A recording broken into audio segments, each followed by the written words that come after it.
Time for a follow-up to a Keeping 'em Honest report last night on the program. We had an exclusive investigative story. We told you how the head of the EPA, Scott Pruitt, moved to withdraw environmental restrictions for this area, Alaska's Bristol Bay, which is a pristine spot. It's home to one of the largest salmon fisheries. The restrictions for the area were put in place by the Obama administration after years of scientific study showed that mining the area would cause irreversible damage. But last May, Mr. Pruitt quietly moved to drop those restrictions after meeting a mining company CEO who wants to dig a massive mine there. What's more, the lifting of the restrictions was done with no discussion with EPA scientists or experts of the region. In fact, about an hour after that meeting, EPA staffers were surprised to receive an email which CNN exclusively obtained telling them to start removing restrictions. Now, if it goes forward, the protection would be scrapped, wiped away. Today, the first of two public hearings on the move took place in Alaska. For the CEO of Pebble Limited Partnership, it was a huge win, and when he talked to CNN's Drew Griffin, he had no apologies. Take a look. And do you think it was not wrong that Mr. Pruitt did not even look at what the work had been done? Not a science decision. It's a process decision. You know, the optics on this look... The optics on this are right. They don't look bad a bit. Bad. This looks like a head of a gold mine went into the new administrator and got him to reverse what an entire department had worked on for years. Then put your glasses back on, because you're not seeing the right optics. Well, lawmakers didn't even know about the details of the decision or the email directing the withdrawal of the restrictions until Drew's report.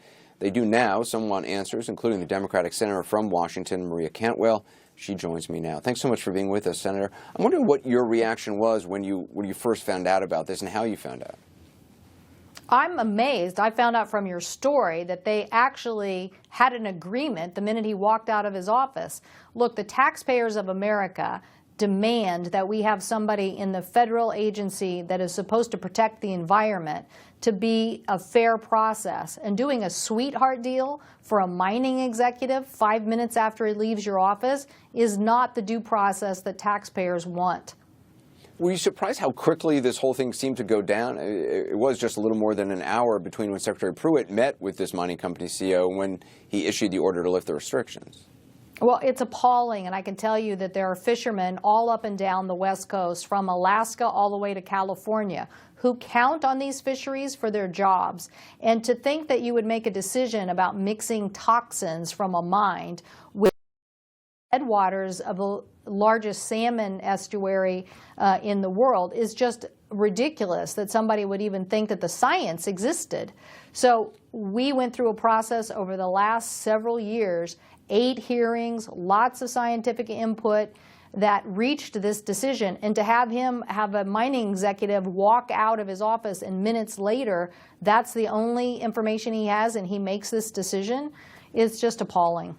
The mining company, Pebble Limited Partnership, argues that they're just looking for a fair shake at submitting a proposal for their mine, and what lifting the restrictions does is it gives them a shot at the approval process. I guess the argument is, why not allow them to move forward, given there's still a chance the mine proposal could be struck down?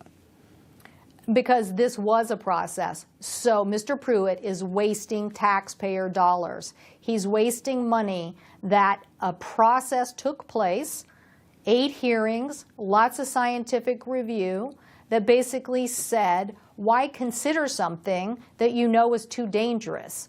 So the issue is that the scientists determined that it was too risky. So we need to base our decisions on that science and quit wasting money from the taxpayers and ultimately ruining a fishery that so many jobs and so many family wages depend on. CNN did some analysis on Secretary Pruitt's meetings between April and September. They found that Pruitt held 100 meetings with representatives of the fossil fuel industry during the time, only 5 with environmentalists or scientists. Does that concern you? Yes, absolutely. This is not what we expect the head of the Environmental Protection Agency to do. We expect them to try to protect the environment. It is the resource of all people. It is not a special interest for sale sign that should be in the lobby of the EPA. So what's next? I mean, what would you like to see happen now? Well, we're sending a letter from many of my colleagues asking for hearings on this. By that I mean both around the region that's impacted, as well as an accounting of this very issue and an investigation. Well, Senator Cantwell, I appreciate your time. We'll continue to follow this. Thank you. Thank you.